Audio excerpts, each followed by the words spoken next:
Hey guys, welcome back to another video. Today we are on Ragnarok building a lake house, a prestigious manor built on the ocean inlet on the northeast side of the map near the red obelisk.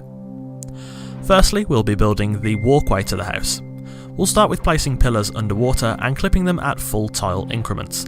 This can be quite fiddly, as, well, most pillars are, but persistence as always is the key. Lead the pillars to the shore whilst trying to keep them, well, the top of them, as close to the water as possible. If the pillars, as in my case, can't reach the shore properly, build some ceilings atop the closest pillars and extend them out as far as possible, and then place foundations underneath the ceilings to sort of extend the walkway. It will take a lot of fine precision to properly place these foundations without a clip point, but it's not impossible, and will look much better than having the walkway fall short of the shore. Finally, put a ramp onto the foundations and cover the rest of the walkway with ceilings. In this case I chose wooden ceilings.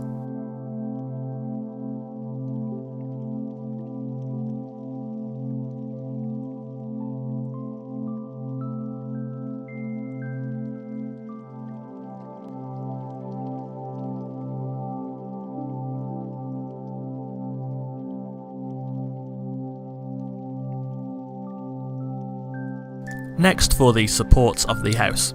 I'm going to be building the house atop pillars in the water, clipping them at full tile increments. Remember that the pillars can hold a central ceiling on top of them and two more on all sides extending out, so don't go too overboard with placing the pillars or it will look a bit weird.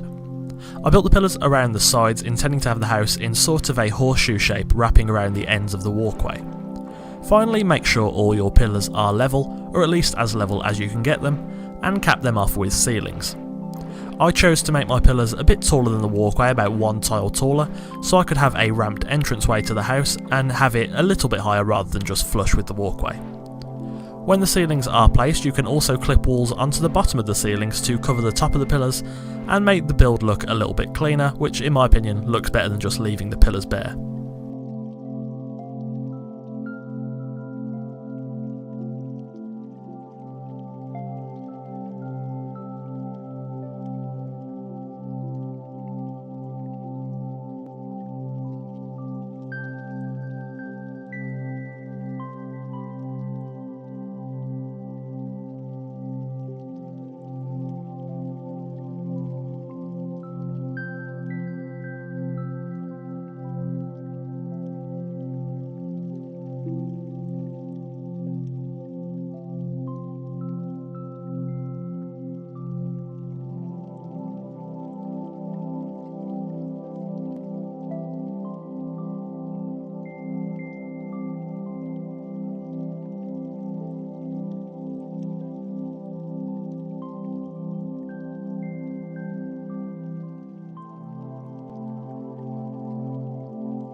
Next, for the entranceway. I placed two ceilings at the front of the build for the floor and then placed a ramp onto them. This will form the front of the entranceway. Next, I built up the walls. The first floor will have right angled balcony sections on the front, so I placed walls to separate these right angles at the front corners of the build. I then placed walls around the rest of the build, leaving certain tiles empty to later place windows into.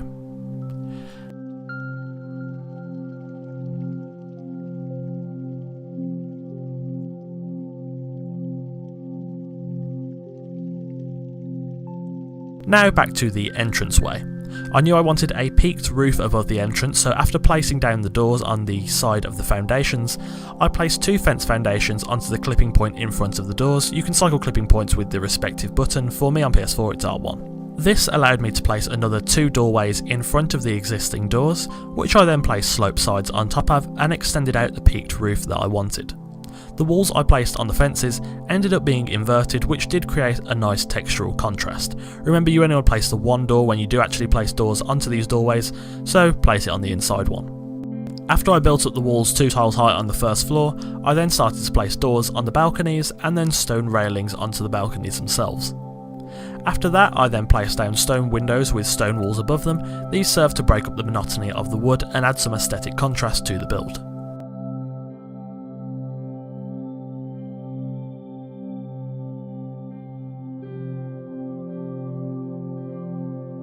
Next, for the second floor.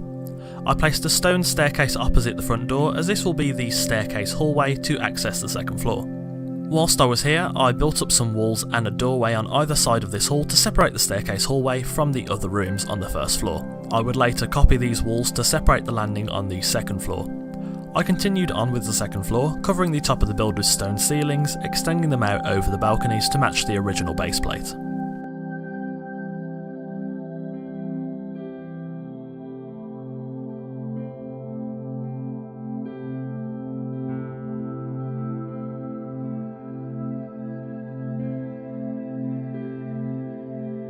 The second floor balconies will be in a 1x3 shape at the front of the build, so I railed these areas off and built the walls separating them, utilising stone windows and wooden door frames and walls as fitting with the rest of the build.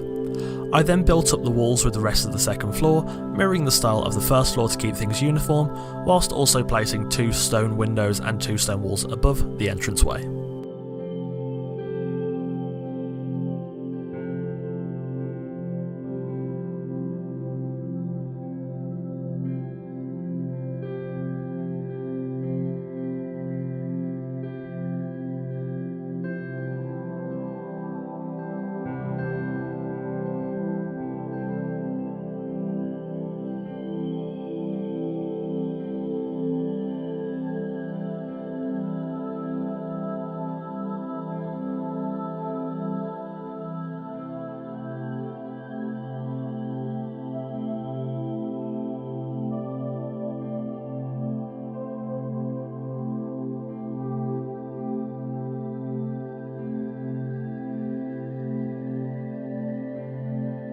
Next, for the roof. I built up sloped sides on the top of the second floor walls, sectioning the roof into 3 sections, 2 taller peaked roofs above the larger wings, and a smaller peaked roof above the second floor landing. The material of the sloped sides depends on the material below them to keep things uniform. I created this roof using stone roofing, extending the roof out at the front to cover the entranceway and both second floor balconies, which gives the build a lot of depth compared to if they weren't extended.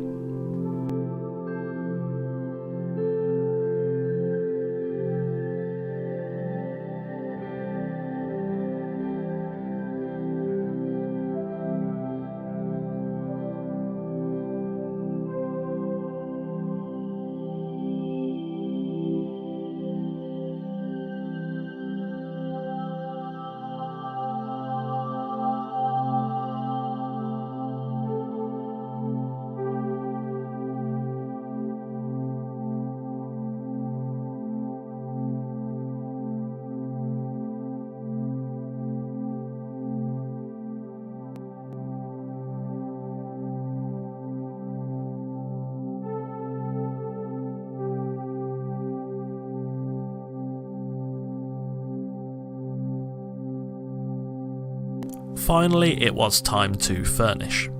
I placed wall torches both on the walkway and on the inside of the build to light it, which you will see more of later. Entering the staircase hall, it provides a centralised place to transition between the first and the second floor. Entering into the northern wing of the first floor, this is our dining room, featuring a large dining table for guests with ample natural and artificial lighting. Heading out of the left side door brings us to the balcony, providing a view of the hills, forest and the walkway at the front of the build. Going back into the other door, we find a compact yet functional study area.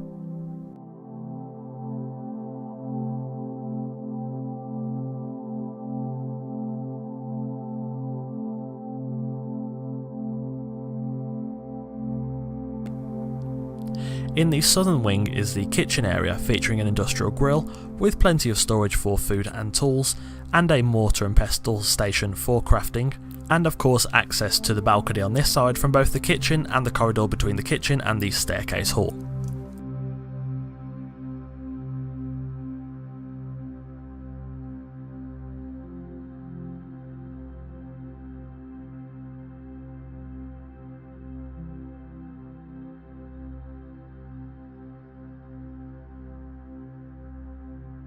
Heading upstairs and into the northern wing, this is our guest room and lounge area, with benches around the large stone fireplace and a guest bedroom, featuring ample storage space for visitors, a double bed and a view of both the balcony and the ocean to the north.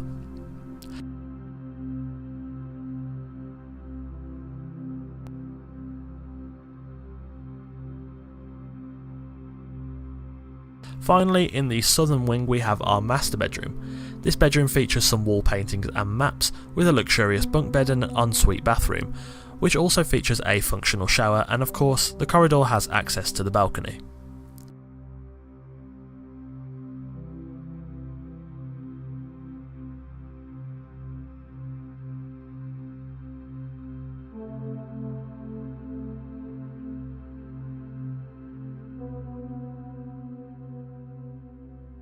At night, the build glows with a nice ambient light from the wall torches, providing warmth to the residents inside.